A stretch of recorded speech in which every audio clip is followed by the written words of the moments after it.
con Emil Secuda, secretario de Oficina de la Pontificia Comisión para América Latina del Vaticano. Es un día particularmente especial, se cumplen 9 años de papado de Francisco, eh, y bueno, tenemos algunas cuestiones para analizar que forman parte particularmente de un papado que resulta particular para quienes están o no están dentro de la Grey Católica, y que me gustaría, o que nos gustaría, en principio, su primera visión de estos 9 años de papado, cuáles son los puntos más importantes, es decir, tratar de hacer dentro de todo una breve síntesis de lo que le parece más extraordinario de la obra de Francisco en estos 9 años.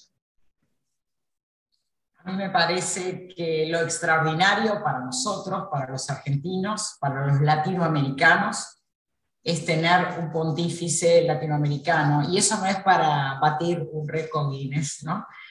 Sino justamente porque habla de la madurez de nuestros pueblos, sobre todo para los que somos católicos, de que nuestro pensamiento ahora esté expresado también por el actual pontífice. Eso creo que es lo más relevante. Dentro de la Iglesia, de la doctrina social de la Iglesia, el actual pontífice, el Papa Francisco, es alguien que está encarnando de alguna manera lo que nosotros llamamos el magisterio social pontificio. No hay una ruptura, a veces piensan con la reforma como que es un gran cambio, pero no, es una continuidad y es maravilloso que haya puesto al centro la persona del trabajador. Creo que eso es lo que más impacta y lo que más se replica a lo largo del mundo.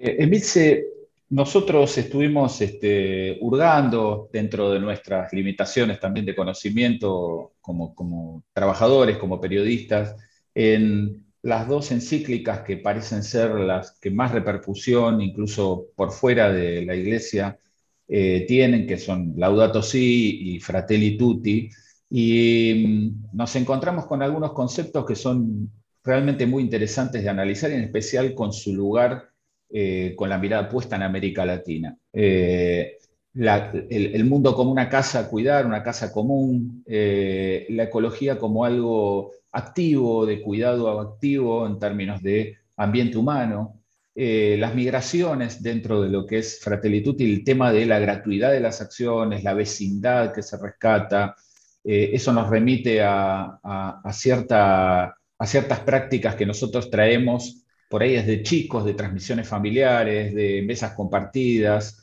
Pueden ser esos los valores reunidos en esas dos encíclicas, y puede ser eso importante para lo que Latinoamérica debería observar en el futuro próximo.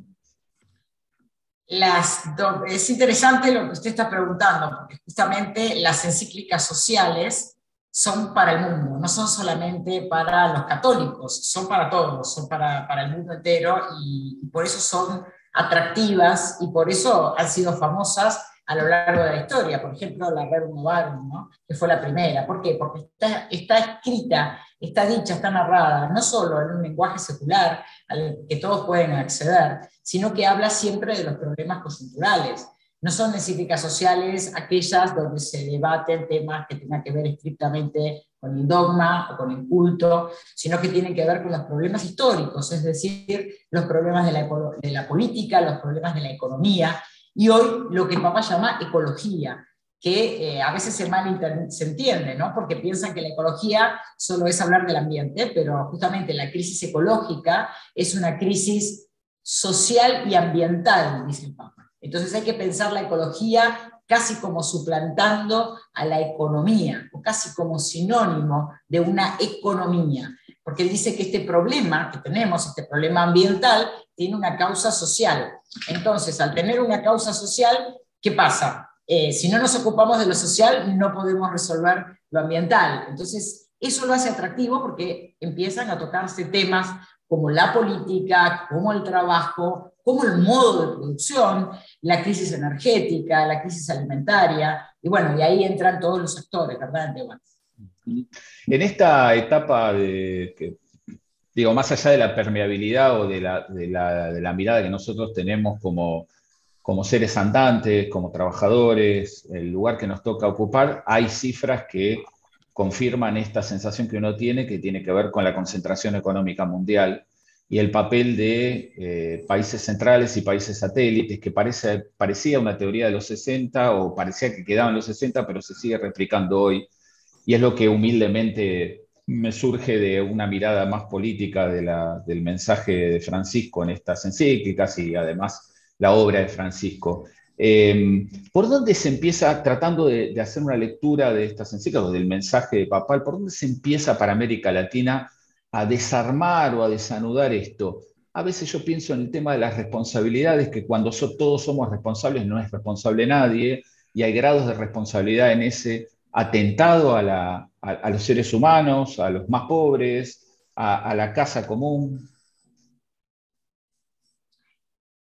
Bueno, desde el punto de vista de la fe, porque estamos hablando de un pontífice, del representante de una religión, de un credo, y no de un político. A veces se pierde de vista esto, entonces se traducen conceptos que vienen del campo de la fe en términos políticos. A veces corresponde, porque el Papa dice que la forma más alta de caridad es justamente la política, porque es el lugar, el espacio donde me ocupo del otro. No cualquier política, podemos tener una política de dominio, una política imperialista, una política destructora, violenta, pero estamos pensando en términos de la mejor política, como él dice, una política democrática.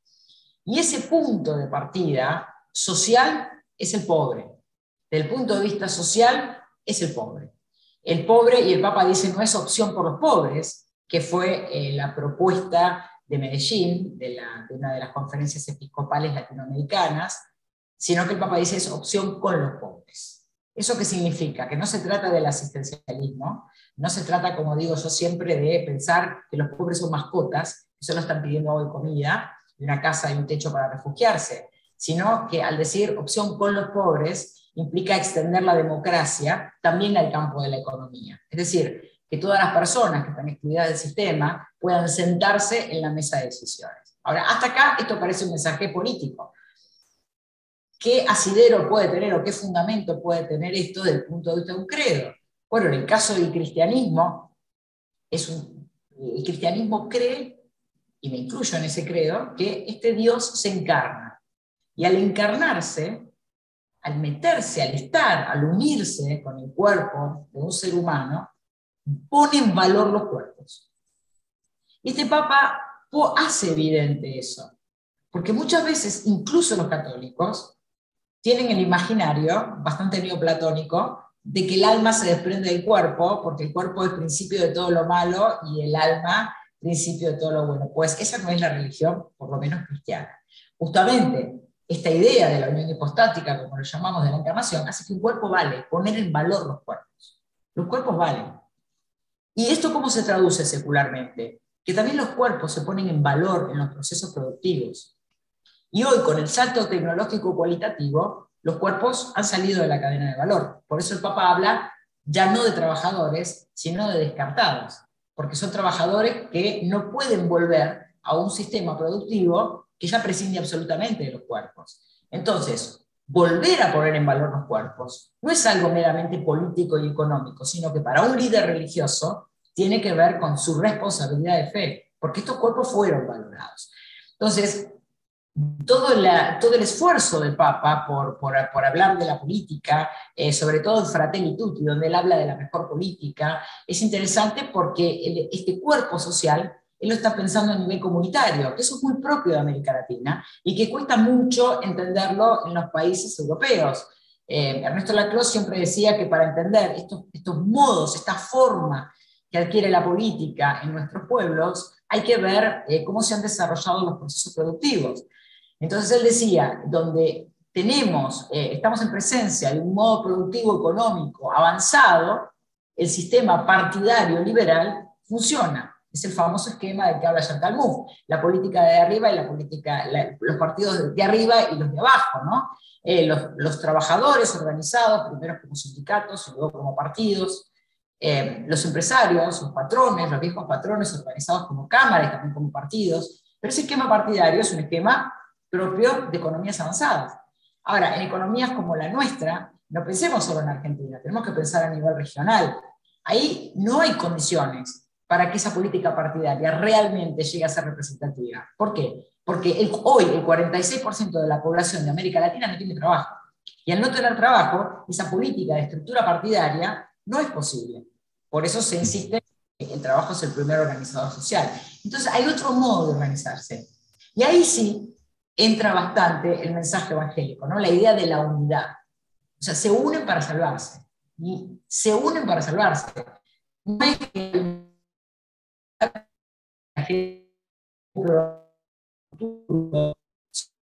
un recuerdo, una memoria física de sufrimientos que los lleva a la unidad. Y esa es una forma política en América Latina, son los movimientos. Los movimientos, el peronismo es un movimiento, no es un partido político. Que después el partido político sea un instrumento en la lucha electoral es otra cosa. Entonces Fratelli Tutti habla de la mejor política como esta política de la unidad. Dice, es una forma política, una nueva forma, se configura una forma a partir de la unidad de la diferencia. Y yo creo que eso quizás en Europa pueda no entenderse. Pero creo que no hay excusa para no entenderlo en Latinoamérica, porque ese es el modo en que los pueblos se organizaron. Y como resultado fueron todas las conquistas laborales que tiene Argentina, que tiene Brasil, que tienen otros países en Latinoamérica, fue producto de una unidad de esta base, que no siempre eran los trabajadores industriales, el obrero del que habla el sistema liberal europeo. Entonces Fratelli Tutti no debería ser ajeno al pueblo latinoamericano en cuanto a ese modo de mostrar la política. El derecho o los derechos siempre objetan nuevos desafíos hacia el futuro cercano. ¿Cómo ve usted otras personas que se agrupan pidiendo o observando falta de derechos, como por ejemplo, ayer tuvimos el Día de la Mujer, digo, y el feminismo siempre nos recuerda el tema del patriarcado y que es ancestral y que eso es justamente reclamado día tras día? ¿Cómo ve a la Iglesia posicionada a través del Papa Francisco para los próximos tiempos respecto a lo que es el papel de la mujer y la falta de derechos respecto a eso? Muy interesante la pregunta, porque justamente apelé a la figura del Dios Padre. Entonces, mientras iba respondiendo, pensaba justamente que podía entenderse como patriarcalismo. La verdad que no es mi intención, ni tampoco creo que sea la de las personas que van por esto. Algunos puede ser, pero la idea de este Dios Padre tiene que ver con la hermandad, con generar el amor, porque si hay algo que salió del discurso y del relato, es el amor. O sea, entró en el relato el sexo, pero salió del relato el amor. Y no es un tema menor. Es el tercer principio que quedó desplazado en la Revolución Francesa, finalmente. La fraternidad, ¿no? Y parece que es un tema de los hippies de los 70, hablar de amor. Pero el amor se siente con aquel que yo reconozco como cercano. Y es un sentimiento que es hermoso, que es lindo, pero que es algo que se siente en el cuerpo. El Papa habla del amor de ternura, el amor que toca, ¿no? El amor de sentimiento. Y para eso tengo que reconocerme como un hermano del otro. Tengo que ver en el otro no un extraño, alguien como yo.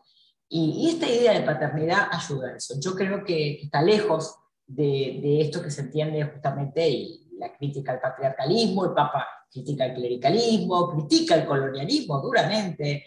En Querida Amazonia habla de criminales. El Papa dice expresiones más fuertes que muchos de los políticos con muchas pretensiones progresistas. Directamente ha llamado criminales. Entonces, eso quería despejar, ¿no? Segundo, cada pontífice acompaña el movimiento de la época, y yo creo que este pontificado se está haciendo eco de este reclamo de la mujer. Yo soy un ejemplo. Soy una mujer que está ocupando un cargo que antes ocupaba un cardenal en la curia romana. Por supuesto que no soy un cardenal, que hay una diferencia muy grande, porque no es un tema de puesto. El cardenal tiene que ver con un orden sagrado, con un sacramento. Estamos hablando de puestos institucionales. Bueno, el Papa ha nombrado una mujer en ese cargo, una laica, casada, latinoamericana, pero también tenemos a Sor Alessandra Smerelli, un puesto muy importante en el Dicasterio de Desarrollo Humano Integral, uno de los más activos en cuanto a lo que se relaciona con el mundo secular, la vicegobernadora de la Ciudad del Vaticano. Entonces el Papa está poniendo puestos muy altos, no es simplemente que está invitando, porque mire, yo como mujer, desde que empezó todo este reclamo, a veces me habrán invitado por lo que digo, y otras me habrán invitado porque había que cumplir cupo en un panel, ¿no? No lo sé, prefiero no saberlo. Pero el Papa no me invitó a sentarme en un seminario del Vaticano sobre migrantes. A Alessandra Smerelli y a mí nos nombró en un puesto de decisión. Eso es mucho más de lo que otros hacen, que solo invitan a las mujeres a dar cupo en un panel. Y por supuesto que las feministas o la defensa de la mujer va en esta dirección, ¿no? El reconocimiento de la mujer, el reconocimiento del trabajo, por lo menos en lo que a mí respecta, porque es el área que yo puedo manejar. Y esto tardó años en otras instituciones y por supuesto también en la Curia Romana, que es parte de las instituciones históricas. Sí, y sí, además ya el hecho mismo de partir del lugar del amor y de la cercanía plantea desde abajo y desde del interior de los cuerpos algo que no tiene color, no tiene sexo y una cantidad de cosas que son definidas también occidentalmente. Yo pensaba cuando usted hablaba sobre la romantización del amor desde el occidente, ¿no? Y a través de la industria cultural. Y es la distorsión justamente de ese amor que hablaría la encíclica. Quería preguntarle sobre sobre qué línea, usted habló de la doctrina social, pero efectivamente me acuerdo de la Vicaría de la Solidaridad en la iglesia chilena durante la dictadura de Pinochet, digamos, que tuvo un papel social y de rescate. Eh, ¿Qué tipo de iglesia histórica y concreta rescata asociada al Papa Francisco, a la obra del Papa Francisco? ¿Se entiende? La pregunta es, digo, hay iglesias reales, la opción, bueno, por los pobres de la Argentina, el movimiento de Leonardo Boff en Brasil, una cantidad de experiencias que son contrahegemónicas en otro momento, y hoy parece que no, hoy parece todo lo contrario, parece que incluso desde el Vaticano, a través del Papa Francisco, se está motivando este tipo de iglesia. Sí, bueno, lo que me confundió un poco es la palabra iglesia, ¿no? Porque es interesante la pregunta, porque para nosotros la palabra iglesia, la palabra iglesia significa asamblea, una asamblea permanente, ¿eh? Eso es lo que se definía a el oclos ese de que habla San Pablo. O sea, estaba el demos, ¿no? Nosotros hablamos mucho de la democracia, mucho hablamos de la democracia. Pero la democracia es la parte del pueblo con poder, el demos con kratos, que eran muy poquitos en Grecia. Y el Evangelio nombra solo 4 veces al demos, pero casi 350 al oclos. Y el oclos era justamente esa otra parte del pueblo, que no tenía kratos, que no tenía poder de decisión, pero que el cristianismo lo convierte en una asamblea. Esto es interesante, lo convierte en una asamblea, y bueno, así le fue. Yo estoy a unos metros de donde le cortaron la cabeza a Pablo. Digo, porque parece que uno se ofende porque no reconocen a ciertos movimientos católicos en Latinoamérica, pero yo les aviso que a uno de sus principales apóstoles no terminó muy bien, le cortaron la cabeza. Entonces esto es un riesgo. O sea, un maestro mío, que era Juan Carlos Escanone, una vez se enojó en una reunión con muchos obispos y dice, pero ¿ustedes qué esperan? A nuestro fundador lo colgaron en una cruz. Entonces siempre el discurso... así nace el cristianismo, ¿no? Nace justamente como una crítica a un sistema dominante, a un sistema excluyente, y siempre va a estar en ese lugar, porque siempre va a estar defendiendo la dignidad de la persona humana. Entonces, por eso el Papa dice, hagan lío, hagan lío. Bueno, yo estoy contando de otro modo esa misma expresión. ¿Qué significa hacer lío? Pues así nace el cristianismo, ¿no? Después se lo daban de comer a los leones. Digo, que a veces uno se olvida y piensa en el cristianismo, o piensa en la iglesia como el lugar de poder, como la institución de poder, la estructura del Vaticano, las instituciones históricas, ¿no? Y toda la crítica que eso implica y que conlleva. Pero parecería que las personas que han muerto por la fe, eso es un acto de amor concreto. O sea, ir a una marcha apoyando a los trabajadores, o cualquier reclamo en los países andinos, o lo que ha hecho Monseñor Romero, sin conocer a esa gente, sin ser parte de ese segmento social, económico y político, y por amor, exponer su vida, eso es un acto de amor. Eso es amor, porque si no entendemos amor ahí donde lo vemos, por eso la Iglesia lo reconoce como mártires y beatos. Es decir, es propio de este oclos, de esta asamblea excluida, de este pueblo excluido, que cuando se junta en la asamblea, la unidad para salvarse, le queda al Papa, bueno, pasen estas cosas, ¿no? Y el Papa llama a hacer lío, y por supuesto que dentro de la Iglesia estamos todos. El Papa también es una persona que junta, une. En mi comisión, yo no soy la única, hay 2 secretarios, un hombre y una mujer, un filósofo y una teóloga, un mexicano y una argentina, y somos diferentes. Y el Papa cree que puede haber un diálogo social. Entonces, no creo que en este pontificado haya condena a ninguna de estas manifestaciones de los carismas evangélicos. Emilce, parece una pregunta de cierre, pero es realmente interesante porque además la radio pública es un canal de difusión también para que conozca a las y los funcionarios de hoy del Vaticano, y en especial a alguien como usted que se relaciona con América Latina y que tiene tanto conocimiento. ¿Cuáles son los desafíos próximos? No quiero que quede como una pregunta así como vacía, sino como algo real de lo que se propone usted en ese vínculo entre la Iglesia, el Vaticano, Papa Francisco y América Latina. Yo lo planteé al cardenal Wallet, que es el presidente de la comisión en la que estoy nombrada. La función de la CAL, Pontificia Comisión para América Latina, es mantener el diálogo, informados, comunicados a la Curia Romana con Latinoamérica en el campo de la fe y de la religión. Dado el actual pontificado y dado el impulso de la doctrina social y dada la situación realmente crítica de América Latina,